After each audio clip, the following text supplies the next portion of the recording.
નમસ્કાર. આજે આપણે એક એવી કથામાં ઊંડા ઉતરીશું જે સીધી શ્રીમદ ભાગવતમમાંથી આવે છે.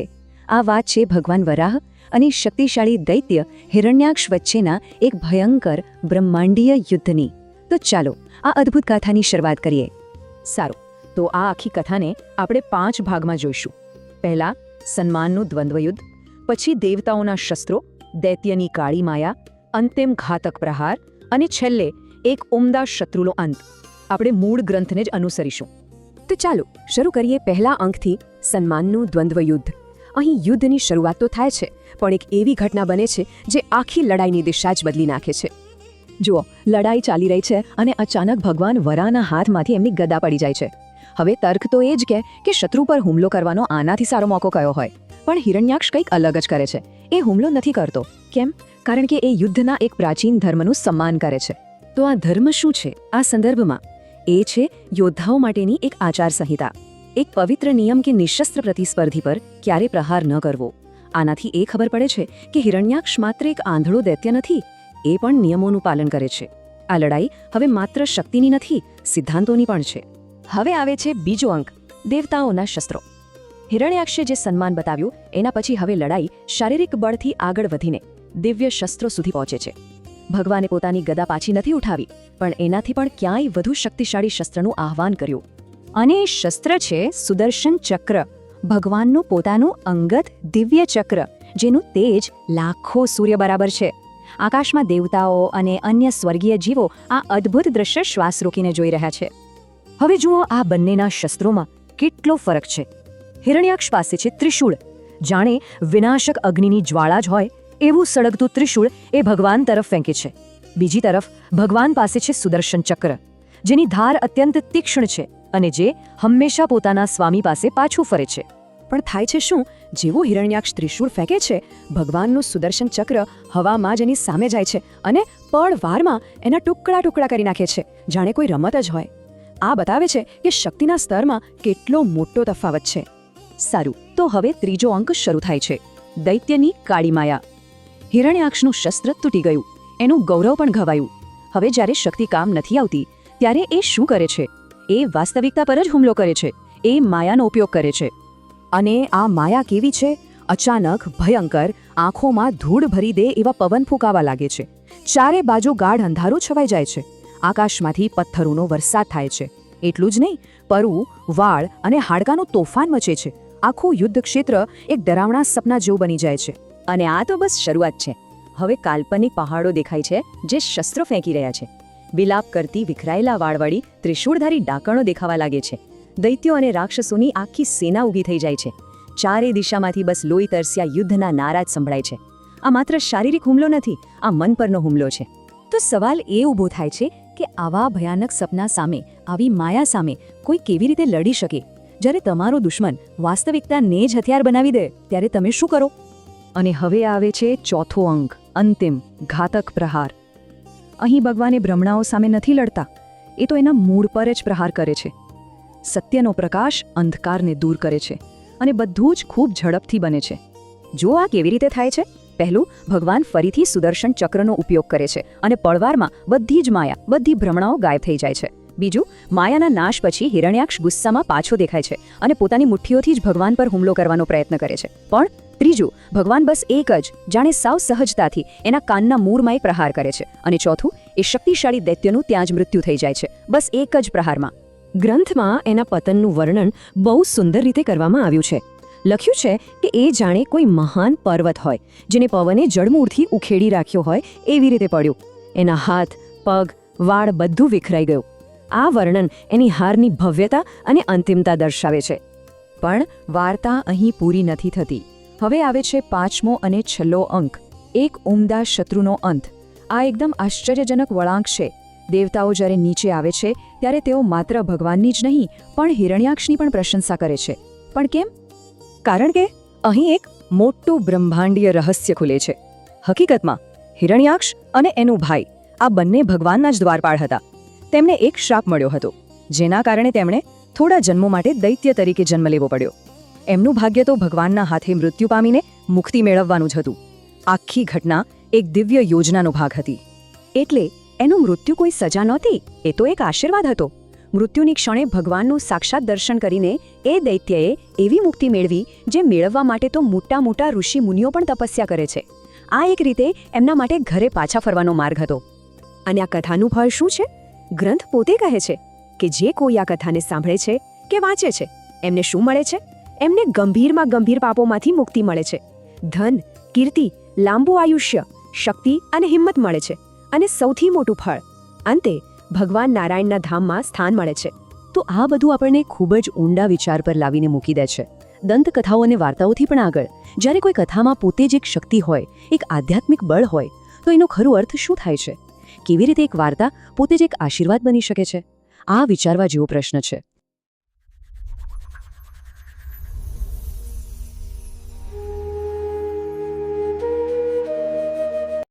જરા કલ્પના કરો કે એક એવું યુદ્ધ ચાલી રહ્યું છે જ્યાં બ્રહ્માંડની તમામ શારીરિક તાકાત અને સાથે ભયંકર છળકપટ પણ અને તીવ્ર માનસિક દબાણ, આ બધું જ એક સાથે નિષ્ફળ જાય છે. બિલકુલ નિષ્ફળ જાય છે. એટલે જ્યારે કોઈ અત્યંત શક્તિશાળી અહંકાર સામે કોઈ એવી શક્તિ આવીને ઊભી રહી જાય ને જે જરા પણ વિચલિત જ થતી નથી, ત્યારે શું થાય? સાચી વાત છે. એ જોવું ખરેખર રસપ્રદ છે. ચોક્કસ. તો આજના વિસ્તૃત અભ્યાસમાં આપણે શ્રીમદ ભાગવતમના 3જા સ્કંધના 19મા અધ્યાયના મૂળ શ્રોતોનું પૃથક્કરણ કરીશું. આ કોઈ સામાન્ય લડાઈની વાત નથી. આ સ્વયં ભગવાન વરાહ અને બ્રહ્માંડના સૌથી ખતરનાક અસુરોમાંના એક હિરણ્યાક્ષ વચ્ચેના અંતિમ અને નિર્ણાયક યુદ્ધની વાત છે. અને આ વર્ણન અત્યંત જીવંત છે. બરાબર. પણ શરૂઆતમાં જ હું એક વાત સ્પષ્ટ કરવા માંગતો હતો કે આ માત્ર એક પૌરાણિક કથા સાંભળવાનો પ્રયાસ નથી. આ યુદ્ધ ખરેખર તો અહંકારની મર્યાદાઓ અને દૈવી શાંતિની અસીમ શક્તિ વિશેનો અદ્ભુત મનોવૈજ્ઞાનિક અભ્યાસ છે. હું સંપૂર્ણપણે સહમત છું. આ બાબતનું વિશ્લેષણ કરવું ખરેખર રોમાંચક છે. કારણ કે જુઓ, આ સમગ્ર ઘટનાક્રમમાં જીત કે હાર કરતાં પણ વધુ મહત્વનું એ છે કે સંઘર્ષની ચરમ સીમાએ બંને પક્ષોનું વર્તન કેવું હોય છે. એ બહુ અગત્યનું છે. એટલે એક બાજુ અવિરત ક્રોધ અને ઉદ્વેગ છે, જ્યારે બીજી બાજુ અખંડ સંયમ અને સ્થિત પ્રજ્ઞતા છે. આ બે વિરોધાભાસી માનસિકતાઓ જ્યારે અથડાય છે ને, ત્યારે માનવ સ્વભાવ અને અહંકારના પતનની પ્રક્રિયા બહુ જ સ્પષ્ટ રીતે સમજી શકાય છે. અરે વાહ, બહુ સરસ રીતે સમજાવ્યું તમે. તો ચાલો આ અદ્ભુત દ્રશ્યની શરૂઆતથી જ વાત કરીએ. રણ મેદાન પર બંને મહાબળીઓ આમને સામને છે.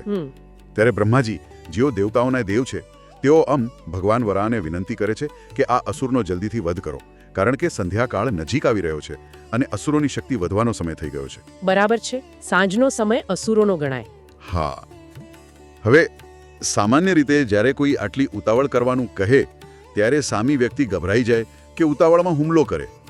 પરંતુ ભગવાન વરાહ આ સાંભળીને માત્ર એક અત્યંત પ્રેમળ અને શાંત સ્મિત આપે છે. મને એ થતું હતું કે આ સ્મિત પાછળનો અર્થ શું હોઈ શકે? જુઓ, આ સ્મિત એ સમગ્ર દર્શનનો પાયો છે. જો આપણે આને સૃષ્ટિના મોટા ચિત્ર સાથે જોડીએ ને, તો બ્રહ્માજી અને અન્ય દેવતાઓ સમય, સંજોગો અને પ્રકૃતિના નિયમોથી બંધાયેલા છે. એમની પોતાની મર્યાદાઓ છે. બિલકુલ. એટલે જ તેમને ડર છે કે જો સંધ્યાકાળ વીતી જશે તો અસુર અજેય બની જશે. પરંતુ ભગવાન સમયની બહાર છે. તેઓ સ્વયં કાળના પણ નિયંત્રક છે. અચ્છા, એટલે સમયની કોઈ અસર નહીં? તેમનું સ્મિત એ વાતનું પ્રતીક છે કે જે અહંકાર સમયના નાના ટુકડાઓમાં શક્તિશાળી હોવાનો ગર્વ કરે છે ને, તેની કાળની અનંતતા સામે કોઈ જ વિસાત નથી. એટલે ભગવાન જરા પણ ઉતાવળમાં નથી. જબરદસ્ત વાત કહી તમે. અને આ શાંતિ પછી જે ઘટના બને છે તે યુદ્ધના નિયમોનું એક ઉત્તમ ઉદાહરણ પૂરું પાડે છે. બંને વચ્ચે ગદા યુદ્ધ શરૂ થાય છે. ભગવાન પોતાની ગદા વડે એવો પ્રહાર કરે છે કે હિરણ્યાક્ષની ગદા તેના હાથમાંથી છટકીને નીચે પડી જાય છે. સાવ નિશસ્ત્ર. દુશ્મન સાવ નિશસ્ત્ર થઈ ગયો છે. હવે અત્યારના સમયમાં જોઈએ તો રમતગમતમાં પણ લોકો જીતવા માટે સ્પોર્ટ્સમેનશિપ ભૂલી જઈને નિયમો તોડી નાખતા હોય છે. પરંતુ અહીં બ્રહ્માંડના સૌથી મોટા યુદ્ધમાં ભગવાન નિશસ્ત્ર થયેલા હિરણ્યાક્ષ પર પ્રહાર કરતા જ નથી. સાચી વાત છે. એ ધર્મનું પાલન કરે છે. બરાબર. તેઓ યુદ્ધના ધર્મનું સંપૂર્ણપણે પાલન કરે છે. એક તરફ દેવતાઓ આકાશમાંથી ડરના માર્યા બૂમો પાડે છે કે ભાઈ જલ્દી એને મારી નાખો, અને બીજી તરફ ભગવાન શાંતિથી પોતાના સુદર્શન ચક્રનું સ્મરણ કરે છે. અસુર ગુસ્સાથી પોતાના હોઠ કરડે છે. તો એનો અર્થ એ થયો કે શારીરિક હુમલા કરતાં આ માન તેના માટે વધુ મોટું હતું. બિલકુલ. એટલે હું એમ કહેવા માંગતી હતી કે આ યુદ્ધ શારીરિક કરતાં વધુ માનસિક છે.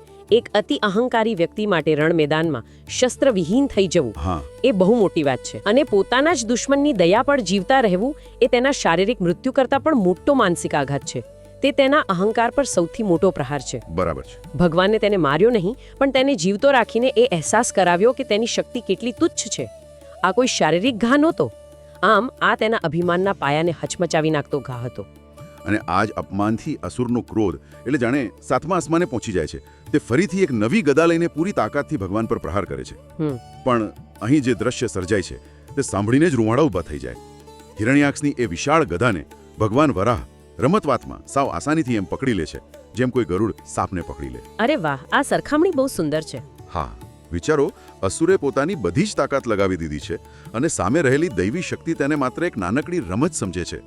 ભગવાને તો તેની ગદા પાછી આપીને એમ પણ કહ્યું કે લે, ફરી પ્રયત્ન કર. હા, અને એણે લીધી પણ નહીં હોય. બિલકુલ નહીં. અસુર શરમથી એ ગદા લેતો જ નથી અને તેના બદલે એક ભયાનક પ્રજ્વલિત ત્રિશૂળ ફેંકે છે. અલબત્ત ભગવાન પોતાના સુદર્શન ચક્રથી એ ત્રિશૂળના ટુકડે ટુકડા કરી નાખે છે. પણ એ મને એક પ્રશ્ન થતો હતો. હા, પૂછો ને. જ્યારે દુશ્મન પોતાની સંપૂર્ણ તાકાતથી હુમલો કરી રહ્યો હોય ત્યારે તેને ગદા પાછી આપવી કે તેની આ રીતે મજાક ઉડાવવી એ શું જોખમી ના કહેવાય? જુઓ, સામાન્ય સંજોગોમાં તે જોખમી ચોક્કસ કહેવાય, પરંતુ અહીં આ માત્ર શક્તિનું પ્રદર્શન નથી. આખી પ્રક્રિયા દુશ્મનના માનસિક બળને સદંતર તોડી પાડવાની છે. અચ્છા, એટલે માઇન્ડ ગેમ્સ ચાલી રહી છે? હા, બિલકુલ. હિરણ્યાક્ષનું સૌથી મોટું શસ્ત્ર તેની ગદા કે ત્રિશૂળ નહોતું. તેનું સાચું શસ્ત્ર એનો એ ભ્રમ હતો કે તે સમગ્ર બ્રહ્માંડમાં અજેય છે. અહંકાર. હા, જ્યારે તમે સામેવાળાના સૌથી મોટા પ્રહારને માત્ર એક રમત સાબિત કરી દો છો ત્યારે તેનો એ અજેય હોવાનો ભ્રમ તૂટી જાય છે. ગરુડ અને સાપનું ઉદાહરણ સૂચવે છે કે ગમે તેવો ઝેરી સાપ હોય, ગરુડ માટે તે માત્ર ખોરાક છે. અરે વાહ, સાચી વાત છે. એ જ રીતે ત્રિશૂળનો નાશ થવો એ વાતનું પ્રતીક છે કે ગમે તેવા શક્તિશાળી ભૌતિક હથિયારો અફર સત્ય અને દૈવી શક્તિ સામે સાવ નકામા છે. આ સમજૂતી બહુ ઊંડી છે. અને જ્યારે આ ભૌતિક શસ્ત્રો કામ નથી આવતા ને ત્યારે યુદ્ધ એક નવો જ વળાંક લે છે. શારીરિક બળ નિષ્ફળ જતા અસુર સીધો માનસિક યુદ્ધ અને છળકપટ પર ઉતરી આવે છે. હા, એણે માયા રચવાનું શરૂ કર્યું. બરાબર. તે ક્રોધમાં આંધળો થઈને ભગવાનની વિશાળ છાતી પર જોરથી મુક્કો મારે છે અને પછી તરત જ અદૃશ્ય થઈ જાય છે. પણ ભગવાન જરાય વિચલિત થતા નથી. અસુરે પોતાની પૂરી તાકાત લગાવી દીધી પણ ભગવાનને એ મુક્કો એવો લાગ્યો જાણે કોઈ વિશાળ હાથીને ફૂલોની માળા વાગી હોય. શું વાત છે! હાથી પર ફૂલની માળા પડવી આ ઉદાહરણ જ બતાવે છે કે બંનેની શક્તિઓ વચ્ચે કેટલું મોટું અંતર છે. જાણે કોઈ મોટી ટ્રેન સાથે કોઈ નાનકડું પતંગિયું અથડાયું હોય. હા, એટલે આ જ સાચી સ્થિત પ્રજ્ઞતા છે. જો વ્યક્તિનો આંતરિક પાયો અડગ હોય, સત્યમાં સ્થિર હોય ને, તો બહારથી આવતા ગમે તેવા મોટા પ્રહારો તેને માત્ર ફૂલની માળા જેવા જ લાગે છે. સાચી વાત. અસુર સમજી ગયો કે શારીરિક રીતે તે ક્યારેય જીતી શકશે નહીં, એટલે જ એણે રસ્તો બદલ્યો. અને એટલા માટે જ તેણે ભયાનક આસુરી માયા એટલે કે કાળી બ્રહ્મજાળ રચવાની શરૂઆત કરી. આ દ્રશ્ય કોઈ ભયાનક ડરાવના સપના જેવું છે. અચાનક આકાશમાં કાળા ડિબાંગ વાદળો ઘેરાઈ જાય છે. કાન ફાડી નાખે એવો ભયાનક પવન ફૂંકાવા લાગે છે અને ચારે બાજુ ગાઢ અંધકાર છવાઈ જાય છે. અને વાત માત્ર અંધકાર સુધી સીમિત નથી રહેતી. હા, એણે તો વરસાદ પણ કરાવ્યો ને.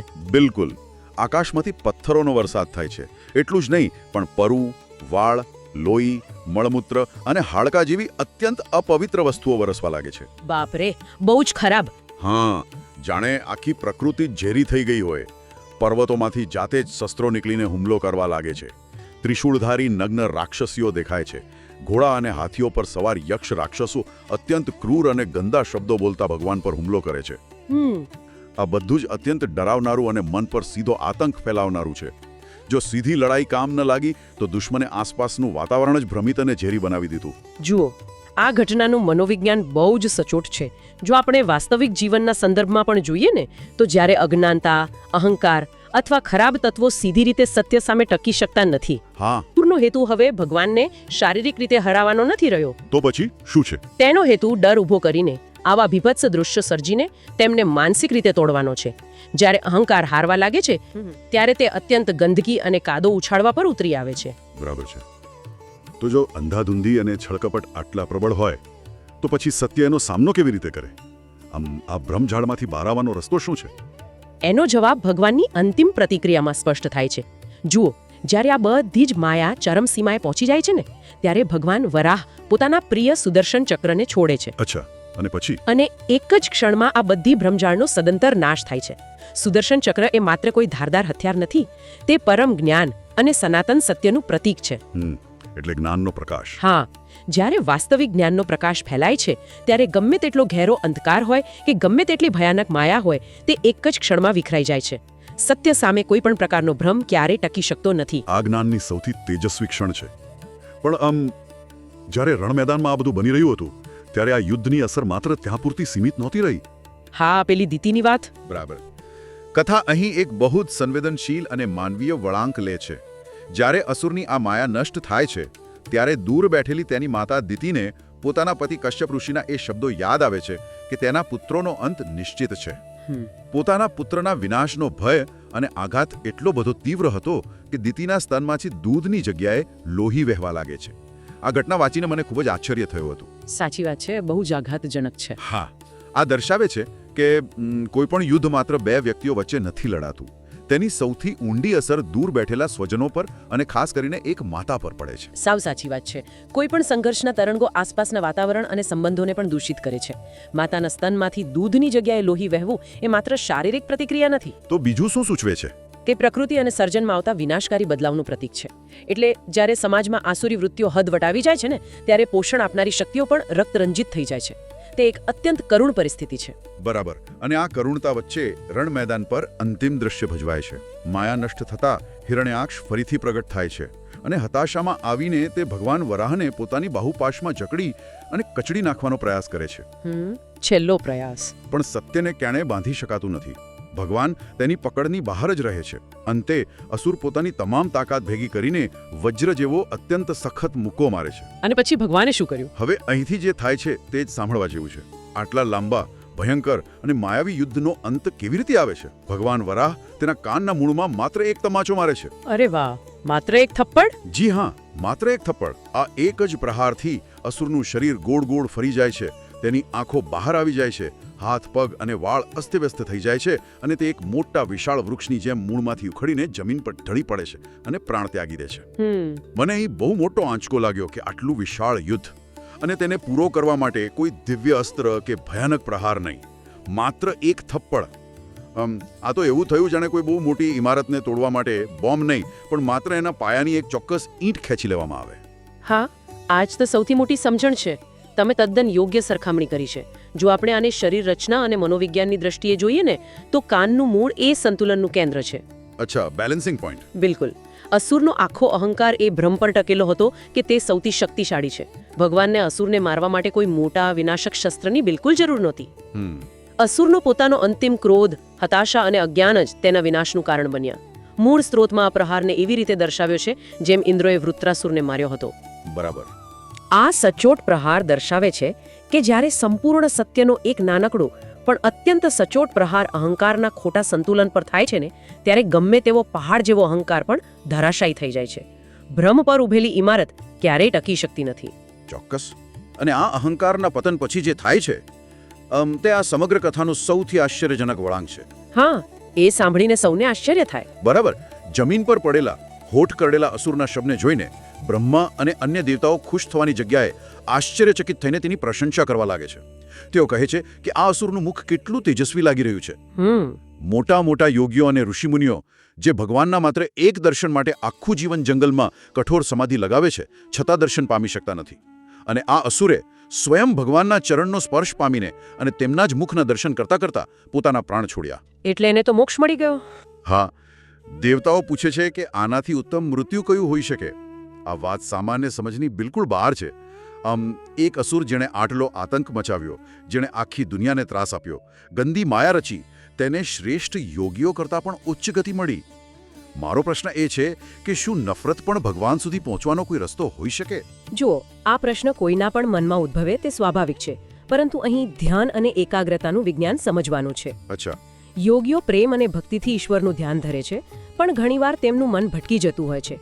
જ્યારે હિરણ્યાક્ષને નફરત, ભય અને ક્રોધથી પોતાની પૂરેપૂરી ઉર્જા એટલે પોતાના અસ્તિત્વનો એક એક કણ ભગવાન પર કેન્દ્રિત કરી દીધો હતો. એટલે એનું પૂરું ફોકસ ભગવાન પર જ હતું. બિલકુલ. યુદ્ધ દરમિયાન તેના મનમાં ભગવાન સિવાય બીજો કોઈ જ વિચાર નહોતો. આધ્યાત્મિક વિજ્ઞાન કહે છે કે જો શત્રુતાથી પણ કોઈનું ચિત્ત સંપૂર્ણપણે સત્ય કે દૈવી શક્તિમાં અખંડ લીન થઈ જાય ને, તો તેનું પણ કલ્યાણ થાય છે. કેમ કે ધ્યાન તો ભગવાનનું જ હતું. હા, કારણ કે કેન્દ્રમાં તો અંતે ઈશ્વર જ છે. જ્યારે મન સંપૂર્ણ એકાગ્ર થાય છે ત્યારે તે મુક્તિ પામે છે. પણ એટલે કે નફરતની આટલી તીવ્રતા પણ મુક્તિ અપાવી શકે? પણ આ તો બહુ જોખમી વિચાર છે. હા, જોખમી છે, પણ આને સાધારણ નિયમ તરીકે ન લઈ શકાય. અને એટલા માટે જ મૂળ સ્ત્રોતમાં મૈત્રેય મુનિ આગળ બહુ મોટી સ્પષ્ટતા કરે છે કે આ અસુર બીજું કોઈ નહીં, પણ શ્રાપિત થયેલા ભગવાનના પોતાના જ પાર્ષદ હતા. ઓહ, જય અને વિજયની વાત. હા, આપણે જય અને વિજયની કથા જાણીએ છીએ, જેઓ સનતકુમારોના શ્રાપને કારણે અસુર બન્યા હતા. એટલે મૂળભૂત રીતે તેઓ દૈવી તત્વો જ હતા, જેઓ શ્રાપને કારણે આ યોનિમાં આવ્યા હતા. બરાબર છે. આ મૃત્યુ માત્ર એક દુષ્ટ અસુરનો અંત નહોતો, પણ એક શાપિત ભક્તની મુક્તિ હતી. તેઓ થોડા જન્મો પછી પાછા વૈકુંઠમાં જવાના હતા. આ શ્રાપ મુક્તિ થતાં દેવતાઓ ભગવાન વરાહની સ્તુતિ કરે છે કે જગત કષ્ટમાંથી મુક્ત થયું છે અને શાંતિ સ્થપાય છે. ત્યારબાદ ભગવાન વરાહ પોતાના દિવ્ય લોકમાં પાછા ફરે છે. આ પાર્ષદવાળી સ્પષ્ટતાએ તો આખો સંદર્ભ જ બદલી નાખ્યો. સાચી વાત. હવે આપણે આ કથાના અંતિમ ભાગ તરફ આવીએ. મૈત્રેય મુનિ પાસેથી આ રોમાંચક અને દિવ્ય કથા સાંભળીને વિદુરજી અત્યંત આનંદિત થાય છે. ત્યારબાદ સૂતજી શૌનક આદિ ઋષિઓને કહે છે કે જે ભગવાન પોતાના ભક્તોને આટલા પ્રિય છે, જેમણે ગરજતી હાથણીઓ વચ્ચે ફસાયેલા ગજેન્દ્રને મગરના મુખમાંથી માત્ર તેના આર્તનાદ પર બચાવ્યો હતો, તેમની સેવા કોણ ના કરે. જુઓ, ગજેન્દ્ર મોક્ષનો આ સંદર્ભ અહીં બહુ જ ઊંડો અર્થ ધરાવે છે. કેવી રીતે? એટલે હિરણ્યાક્ષની કથા બતાવે છે કે જ્યારે કોઈ પોતાના અહંકાર અને બળના નશામાં ઈશ્વર સામે પડે છે ને, ત્યારે ભગવાન તેનો નાશ કરે છે. જ્યારે ગજેન્દ્રની કથા દર્શાવે છે કે જ્યારે કોઈ પોતાની બધી જ તાકાત હારીને સંપૂર્ણપણે શરણાગતિ સ્વીકારે છે, ત્યારે ભગવાન તેને ગમે તેવી ભયંકર પરિસ્થિતિમાંથી પણ બચાવી લે છે. અરે વાહ, બહુ સરસ સરખામણી. હા, આ બંને ઘટનાઓ ઈશ્વરના બે અલગ અલગ પણ અત્યંત કૃપાળુ સ્વરૂપો દર્શાવે છે. એક અહંકારને તોડે છે અને બીજું શરણાગતનું રક્ષણ કરે છે. અદ્ભુત. અને છેલ્લે આ સ્ત્રોતમાં એક ફલશ્રુતિ એટલે કે આ કથા સાંભળવાના પરિણામો આપવામાં આવ્યા છે. એમાં વર્ણન છે કે જે કોઈ આ કારણ સ્વરૂપ વરાહ ભગવાન દ્વારા હિરણ્યાક્ષના વધની અદ્ભુત કથા સાંભળશે, ગાશે કે તેનું હૃદયપૂર્વક અનુમોદન કરશે, તેને બ્રહ્મહત્યા જેવા મહાપાપમાંથી પણ મુક્તિ મળશે. આ કથા અત્યંત પવિત્ર માનવામાં આવી છે. બિલકુલ. તે ધન, યશ, આયુષ્ય અને આશીર્વાદ આપનારી છે.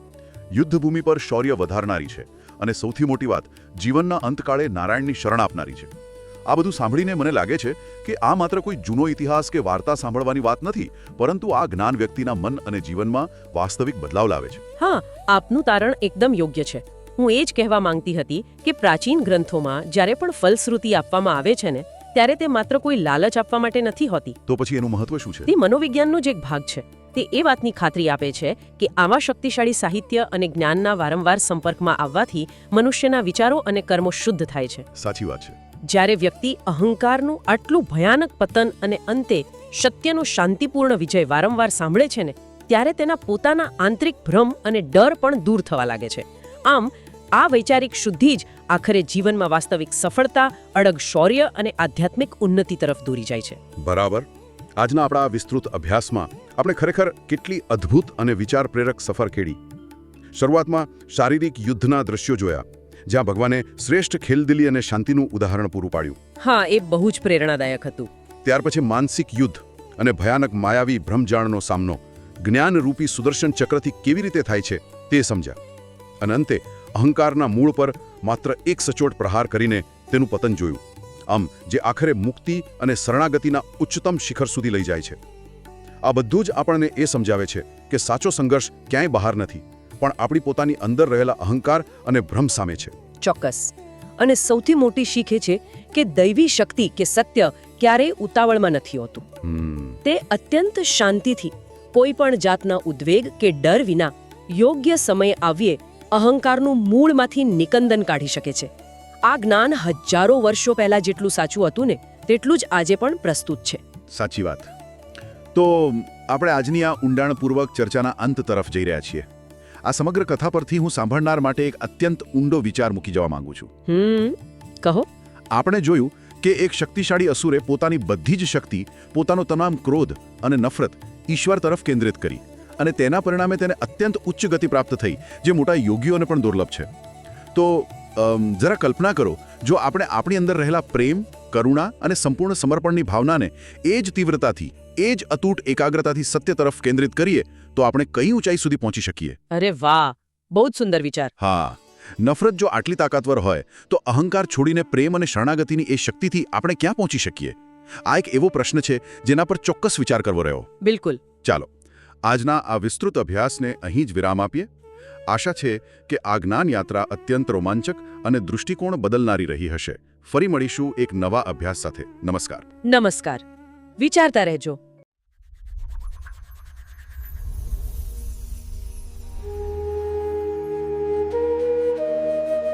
ચાલો આજે શ્રીમદ ભાગવતની એક કથા જોઈએ.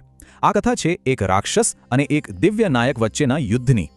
તો રાક્ષસ હિરણ્યાક્ષ ભગવાનના વરાહ અવતાર સામે આવ્યો અને એમની લડાઈ એક જબરદસ્ત ટક્કરથી શરૂ થઈ. હિરણ્યાક્ષે જરા પણ ડર્યા વગર ભગવાન પર પોતાની ગદાથી જોરદાર પ્રહાર કર્યો. પણ ભગવાને તો સહેલાઈથી એ ગદાને ફેરવીને એના હાથમાંથી છોડાવી દીધી અને એના ટુકડા કરી નાખ્યા. પોતાના દુશ્મનને નિઃશસ્ત્ર જોઈને રાક્ષસે યુદ્ધના નિયમોનું પાલન કર્યું. આ જોઈને તો ભગવાન પણ પ્રભાવિત થયા. પછી શું? રાક્ષસે આગની જેમ ચમકતો ત્રિશૂળ લીધો અને ભગવાન તરફ ફેંક્યો. એના જવાબમાં ભગવાને પણ પોતાનું દિવ્ય શસ્ત્ર સુદર્શન ચક્ર પ્રગટ કર્યું. સુદર્શન ચક્ર એટલું તેજ હતું કે તેણે હવામાં જ ત્રિશૂળના ટુકડે ટુકડા કરી નાખ્યા. પોતાનું હથિયાર તૂટી જતા ગુસ્સે થયેલા રાક્ષસે ભગવાનની છાતી પર જોરથી મુક્કો માર્યો. પણ એ પ્રહારની ભગવાન પર કોઈ અસર ન થઈ, જાણે કોઈએ ફૂલોની માળા પહેરાવી હોય. હવે હિરણ્યાક્ષે પોતાની માયાવી શક્તિનો ઉપયોગ કર્યો અને તે અચાનક ગાયબ થઈ ગયો. આ શક્તિ એટલે માયા, જે ભ્રમ અને ખોટી વાસ્તવિકતા બનાવે છે. આ જોઈને કોઈ પણ ડરી જાય. જોત જોતામાં તો આખી યુદ્ધભૂમિ પર રાક્ષસની માયા ફેલાઈ ગઈ અને ચારે બાજુ ભયાનક દ્રશ્યો સર્જાયા. આ માયાવી અંધકારને દૂર કરવા ભગવાને ફરી એકવાર પોતાનું સુદર્શન ચક્ર ચલાવ્યું. સુદર્શન ચક્રે એક જ પળમાં બધી માયાનો નાશ કરી દીધો અને રાક્ષસને ફરી પ્રગટ થવું પડ્યું. ગુસ્સામાં હિરણ્યાક્ષે ભગવાનને પોતાની બાહોમાં જકડીને કચડી નાખવાનો પ્રયત્ન કર્યો. પણ ભગવાને તો જાણે રમતમાં જ રાક્ષસના કાન નીચે એક પ્રહાર કર્યો. અને બસ આ ભીષણ યુદ્ધનો અંત લાવવા માટે આ એક જ પ્રહાર ઘણો હતો. એ રાક્ષસ ચક્કર ખાઈને જમીન પર પડ્યો. તેની આંખો બહાર નીકળી ગઈ અને વાળ વિખરાઈ ગયા. પણ મરતી વખતે તેણે ભગવાનના સુંદર મુખના દર્શન કર્યા અને તેને મોક્ષ મળી ગયો. આ દ્રશ્ય જોઈને દેવતાઓએ રાક્ષસના ત્રાસનો અંત લાવવા બદલ ભગવાનની પ્રશંસા કરી અને ઉત્સવ મનાવ્યો. ગ્રંથોમાં કહ્યું છે કે આ કથા સાંભળનાર, ગાનાર કે એનો આનંદ લેનાર મોટામાં મોટા પાપમાંથી પણ મુક્ત થાય છે. આ કથા શુદ્ધિ, કીર્તિ, આયુષ્ય અને ઇન્દ્રિયોને મજબૂત કરવાની સાથે હિંમત પણ આપે છે. આ જ તો પ્રાચીન કથાઓની શક્તિ છે. તે હંમેશા અંધકાર પર પ્રકાશના વિજયની યાદ અપાવે છે.